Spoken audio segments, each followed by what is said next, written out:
This experiment uses a standard titration technique. If you are not familiar with this, see the video we've produced on how to carry out a titration. The first thing is to fill the burette with your EDTA solution. Decant some into a small beaker and pour into the burette.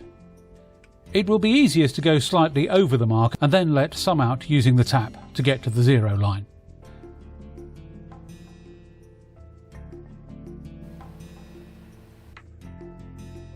Now for your water sample.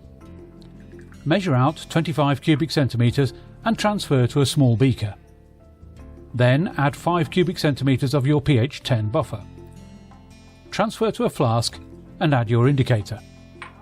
We're using Eriochrome Black Tea.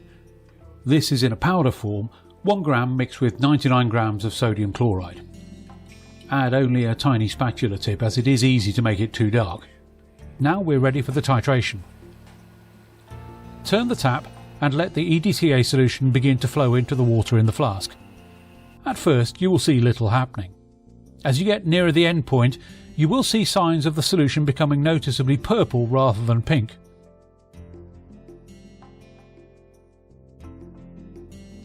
Slow down now and add the EDTA a bit at a time. The endpoint itself is a sudden change to blue. Once you know your rough value, you can repeat the titration but run it down rapidly to within 1 cubic centimetre or so before slowing down to drop by drop addition. You need to repeat your titration until you get concordant values.